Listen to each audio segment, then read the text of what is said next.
Good morning. Good morning to all of you at Peaceful Pines and West Hills. And if you're sitting at home worshiping on the computer, good to have you here. A couple announcements as we get started.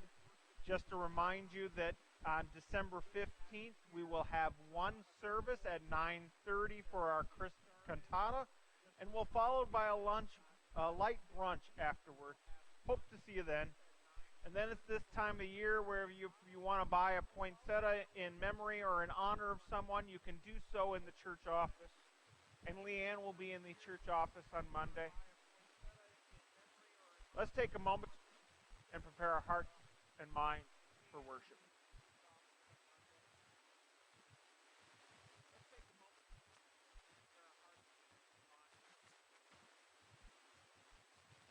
All right.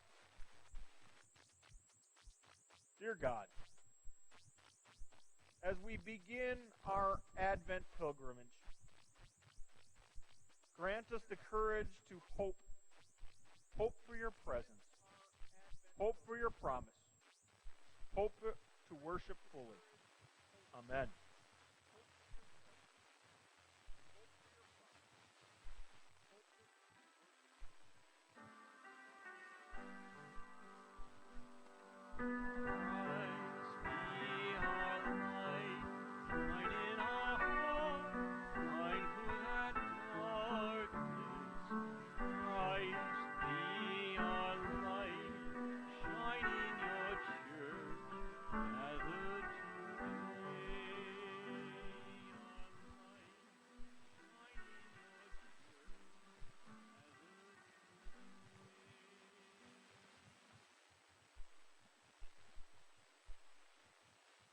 Blessed be the Holy Trinity, one God, the parent who rouses us from slumber, the shepherd who gathers us on the holy mountain, the deliverer who sets us free. Amen. Let us come before the living God in confession.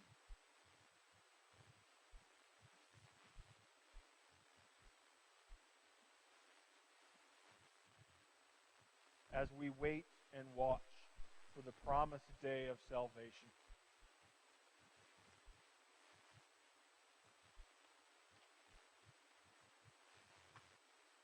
We open our hearts to you, O God. Search us and know us. Reveal all that we keep inside. To you, O God, we confess our sins, known and unknown. Forgive us, renew us, and lead us in your ways of justice and peace. Make us reflections of the radiant love of your beloved Son, Jesus Christ. Amen. Beloved God, you who are gathered before the righteous judge, have mercy on us all. Dwell peacefully in the loving arms of the one who nurtures all creation. Go forth boldly in assurance that your sins are forgiven, in the name of the one who is coming, who is already here, Jesus Christ, our Savior. Amen. Please join me in singing, Awake, Awake, Greet the New Morn.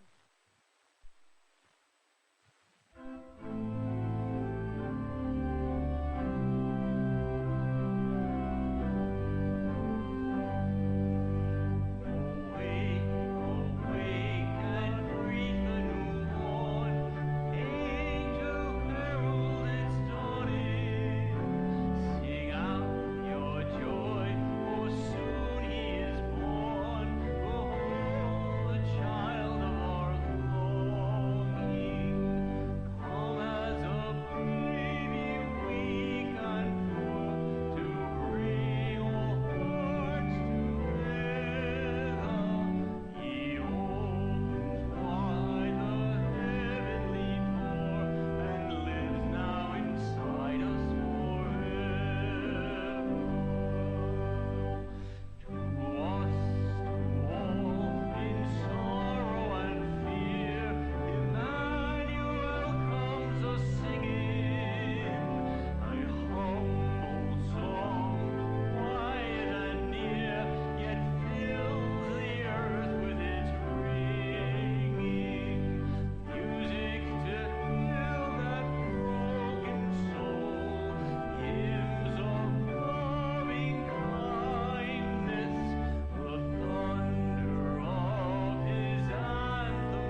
Stir up your power, Lord Christ, and come.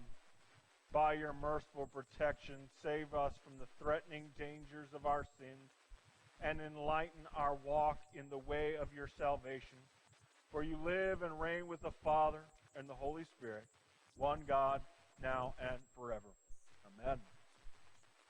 And now we will skip our special music and we will go on into our first reading. And we're going to invite Bill Eldridge, our only other person here today, to come up and do the reading.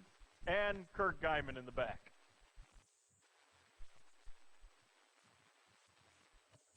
The first reading is from Isaiah chapter 2, verses 1 through 5.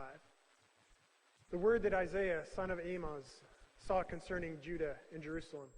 In the days to come, the mountain of the Lord's house shall be established as the highest of the mountains, and shall be raised above the hills. All the nations shall stream to it.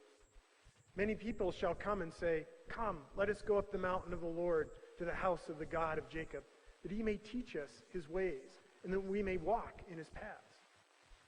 For out of Zion shall go forth instruction, and the word of the Lord from Jerusalem. He shall judge between the nations, and shall arbitrate for many peoples. They shall beat their swords into plowshares, and their spears into pruning hooks. Nation shall not lift up sword against nation, neither shall they learn war any more. O house of Jacob, come, let us walk in the light of the Lord. The second reading is from Romans 13, 11 through 14.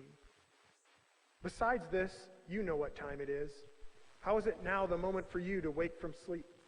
For salvation is nearer to us now than when we became believers. The night is far gone, the day is near. Let us then lay aside the works of darkness and put on the armor of light. Let us live honorably as in the day, not in reveling and drunkenness, not in debauchery and lasciviousness, not in quarreling and jealousy. Instead, put on the Lord Jesus Christ and make no provision for the flesh to gratify its desires. Please stand for the gospel acclamation. Eat this bread, drink this cup, come to me and never be hungry. Eat this bread, drink this cup, trust in me and you will not thirst. The Holy Gospel according to Matthew, the 24th chapter. Jesus said to his disciples, about that day and the hour no one knows, neither the angels of heaven nor the Son, but only the Father. For as the days of Noah were coming, so will be coming the Son of Man. For it is those days before the flood, they were eating and drinking, marrying and giving in marriage, until that day Noah entered the ark. And they knew nothing until the flood came and swept them all away. Soon too will the Son of Man. Then two will be in the field. One will be taken, and one will be left.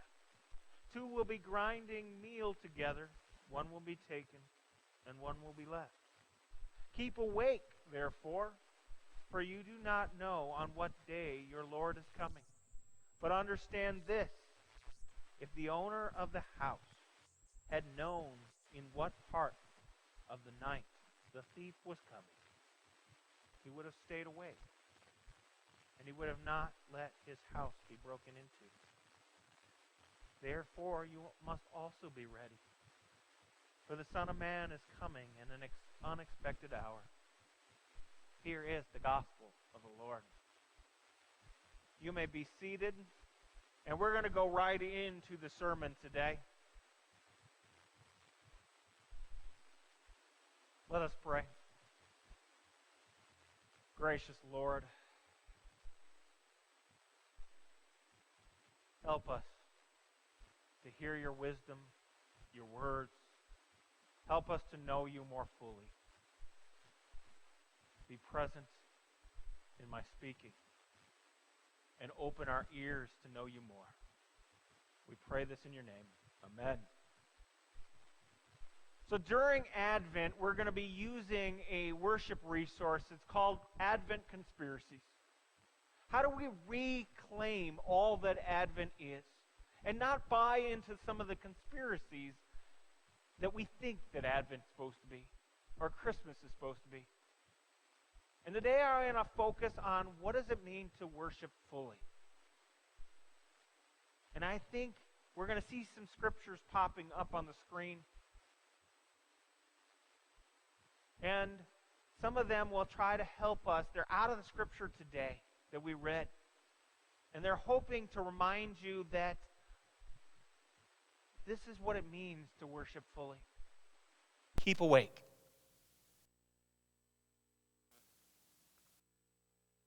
And I remember a time where I truly needed to be awakened up. I was 22 years old. I had graduated from college, and I had not yet found my first full-time career job. I had moved out of my parents' house, and I was living up in my sister's extra room in her condo. It was a small room. It was small enough that the dresser had to sit in the hallway. But there was enough room for my bed and just that. And it was a good place to stay. And I knew I had my sister to count on. Well, and I also worked at the YMCA during the day and UPS at night. I would go in at 10 o'clock and I would get out at 2 o'clock a.m. in the at UPS. I would be loading trucks. And I got to meet all sorts of interesting coworkers.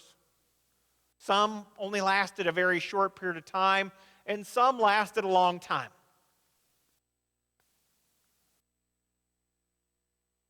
But then I would come home about 3 o'clock.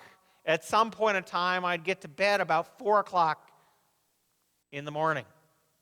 And I would sleep until about 10 or 11, and then I would get up and I'd go work at the YMCA. And I worked at many different YMCAs around Milwaukee. I think at that time there were 7 YMCAs in Milwaukee, and I know I worked at 5 of them. It got confusing enough that at one time I showed up to work, and I unfortunately showed up to the wrong YMCA. And I had to hustle across town, and I was a little late. But I got to meet all sorts of people there. Interesting people from different backgrounds and different walks of life. And I loved working at both of those places. But at some point in time, I felt alone and empty. And I wondered where to turn. I shouldn't have been alone. I had my sister. I had friends, and we would go out frequently. I had good coworkers at both places, except I barely knew the ones at the YMCA because I was always working somewhere differently. It got to a point where I just felt alone and empty. And I wondered where to turn. And one morning, on a Sunday morning, I got up feeling alone and empty. I got all my clothes on, and I wandered down the street to the Presbyterian Church in downtown Milwaukee. And I walked through the doors feeling empty, alone, and wondering where to turn. Probably because I still hadn't found my first full-time career job. And I sat in the pews. And the preacher didn't know I was coming that day, but he preached just to me. Whoever picked the songs didn't know those were the songs I needed to hear. And the lady who sat right behind me didn't know that she would make a difference on me. She'd help me keep hope and a positive outlook. And she'd remind me that I wasn't alone. I walked out there that day a whole different person. I walked in empty. I walked out with hope, possibility, a new life. It wasn't that I miraculously changed over that hour. It's I was awakened to all that God was doing in this world. I think that's what we do when we worship. We remind ourselves that God is at work. And working in our situations no matter what they may be. Now, I know it doesn't just happen to me because it happens to you too. I got a gift this past week. One of you, one of our faithful, one who's been here working behind the scenes for so long, called in. She called in for just prayers. And then when I returned the message and talked to her, she said, I've been praying for my situation for a long time. But it's now time that I don't pray alone. I need more people praying. And so we'll read her name in the prayers. She was awakened that there is a power to people praying. And it also awakened us to what was going on in her world so we could be more present in her world. It's also a reminder that sometimes we get so negative and so wrapped in that we think we're alone. And we're not. We're surrounded by people who love and care for us. But sometimes those messages creep into us. And we just think we're all alone and nobody cares about it, and nobody loves us, and that's nothing, that's so far from the truth. Why do we worship? We worship to become fully known and to fully know who God is. God is present in our world, shaping us and making us into His people. And reminding us not to get caught in the negativity in this world.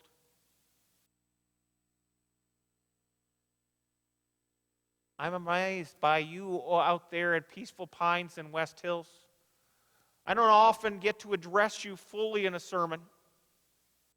But since there's not a whole lot of people in this sanctuary today, there's two of us other than me, I get to talk to you directly. I'm impressed by you, and this is why I get up in the morning. I hear stories of you hearing and gathering around the message of Christ in your own places. Frequently, we send someone out to serve communion to you at Peaceful Pines, and every time they come back, they say, I'll do that again. I love being with them. That was wonderful. And we know that the message isn't always great for you, because sometimes in the middle of a sermon, you just hear this. And you have to wait until it starts to move. Buffering problems. Because the bandwidth that you have isn't strong enough. But you gather together. You gather together as a group to care for each other, to love one another, to pray for each other, to be a community together. We are stronger together as we worship the living Christ. The one that's going to come into this world to be a part of our world. And we're not worrying about just Christ coming in again. We're worrying about Christ being here, present now in our world. Christ is always here working in our world, and sometimes we miss it because we get bombarded by negative messages. Or messages that just cloud our thinking. Like right now, some of the messages that cloud our thinking are, oh my goodness, I've got too much things to do to prepare for Christmas. But we fail to prepare ourselves. Oh, I have too many parties to go to. But I fail to party with the real Savior. Oh, there's too many gifts to buy. But we fail to see the gift that we've been given day after day in our baptism, at our communion table, that remind us each day that we are made new and sent out into the world. And then we get tempted by the negative messages, by the news, or our friends and our family, or things that are telling us that we're not enough. And nothing can be further than from the truth. God loves each and every one of us. God loves you. But this isn't worship fully something that we want to do just on Sundays. That's one of our criticisms from our Native American brethren. They say frequently, you Christians, you worship on Sunday. We worship every day of the week. But if we are truly being a Christian the correct way, we are worshiping every day in whatever way we can. Whether that's gathering together with friends and family to hear messages of hope and new possibilities. Maybe it's just entering into a Bible study or singing songs of praise and honor and worship. I remember when my kids were little, and we would read the Bible at night, and we'd gather together on the futon. And we'd read, and I have one kid on one side and one kid on the other, and they'd snuggle in, and we'd read that scripture. That was every bit of worship. But somehow in their life, they began to read more and more, and we read less and less. So I know what I would like to do over this Advent season. I'd like to reclaim a little of that. How do I read Scripture with my sons? To remind them that this is truly a powerful message. It just doesn't matter today. It matters every day.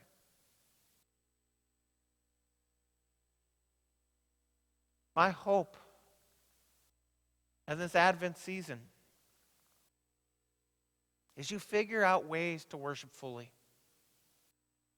Not just on Sunday, but every day of the week. That you worship fully, not just by yourself, but in a community. That will remind you that you're not alone. That there are people praying for you, who love you, who care for you, and a Savior that makes you new every day. May you celebrate all the gifts you've been given. We pray this in your name. Amen. Please join me in singing O Come, O Come, Emmanuel.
Let us confess our faith in the Apostles' Creed.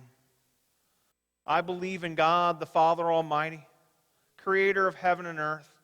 I believe in Jesus Christ, his only Son, our Lord. He was conceived by the power of the Holy Spirit, born of Virgin Mary. He suffered under Pontius Pilate, was crucified, died, was buried. He descended into hell. On the third day he rose again. He ascended in heaven and is seated at the right hand of the Father. He will come again to judge the living and the dead. I believe in the Holy Spirit, the holy Christian church, the communion of saints, the forgiveness of sins, the resurrection of the body, and the life everlasting. Amen. And now we're going to take a little time for offering. If you are sitting at home, think about how you can be an offering to God for all that God has done for you.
Let us pray.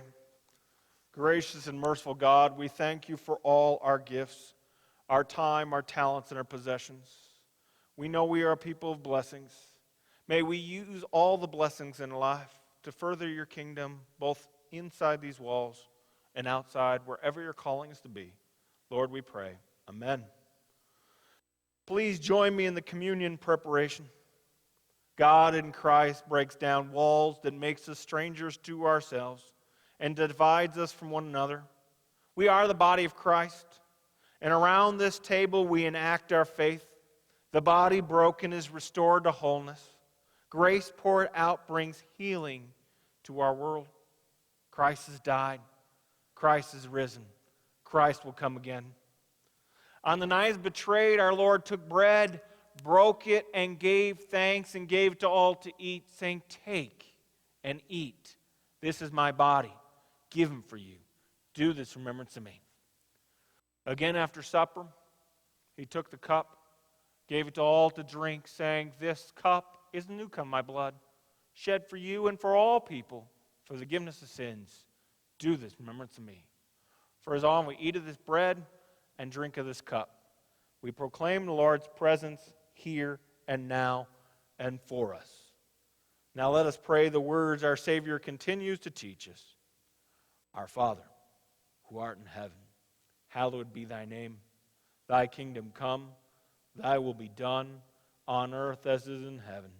Give us this day our daily bread, and forgive us our trespasses, as we forgive those who trespass against us. And lead us not to temptation, but deliver us from evil. For thine is the kingdom, and the power, and the glory, forever and ever. Amen. This is the Lord's table. All are welcome. If you are at home, grab some bread, grab some grape juice or some wine, and share with our meal.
the body and blood of our Lord Jesus Christ strengthen you and keep you in his grace.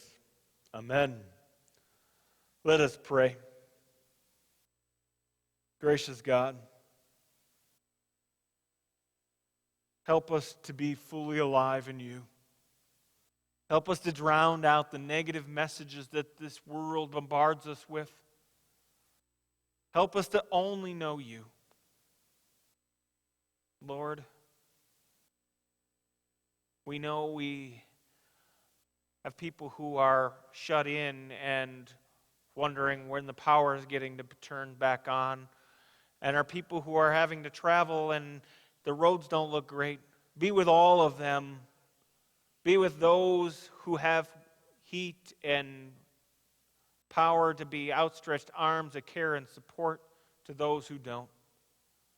Help those to be on the road today, get to where they need to go safely. And Lord, be with those who are homeless and just trying to find out where to get out of the cold. Lord, be with those on our mind today, those who are hurting in mind, body, and spirit. We especially pray for Linda, Carolee, Hazel, Charlene, Mark, Thomas, Donna, Orlin, Charlotte, Leona, Bill, Mary, Lori, Nick, Christy, Mark, Karen, Kevin, Tim, Michael, Robert, Liz, Arlene, Kenny, Faye, Suzanne, Jim, Chip, Diane, Sandra, Clarice, Tom, Jeannie, Aaliyah, Zane, Matt and Natalie, Gordon, Jan, Lila, Eunice, Richard, Tate, Bill, the mother of Laurel French, Diana, Terry, Burgie, Cindy, Virginia, Betty, Nadine, Vernon, and Suzanne. Help heal them and remind them they're not alone. And Lord, we ask you to be with our military first responders and their families, those who put their lives at risk each day to help us and make us safe. Be with those also who are working on power lines and having to be out in the cold and the snow. Help them and keep them safe. And Lord, bless this congregation as you always do, and help us to be your people. Lord, we pray this in your name. Amen. The Lord bless you and keep you. The Lord make his face shine upon you and be gracious. The Lord look upon you and give you peace. Amen. Before we sing Joy to the World, I would just like to say thank you to Kirk Guyman for helping us get all this service in and actually drive me down here. He picked me up and got me here, and we're having worship. And I hope that you all are warm and safe, and hope to see you in the next couple weeks. God's peace. Joy to the world.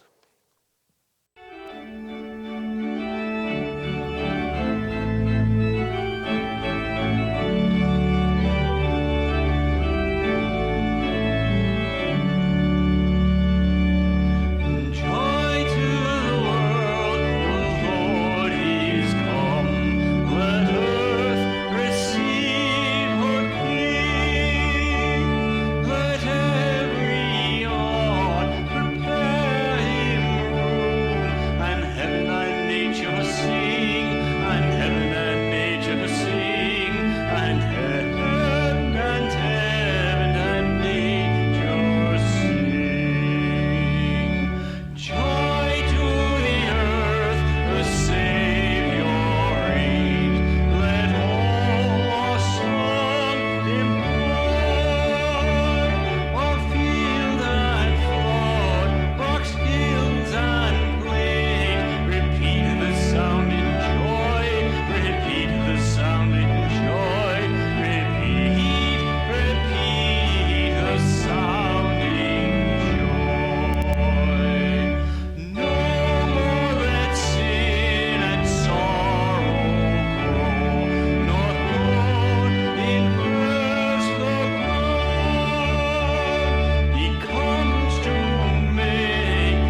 welcome and inspire all with grace, courage, and love.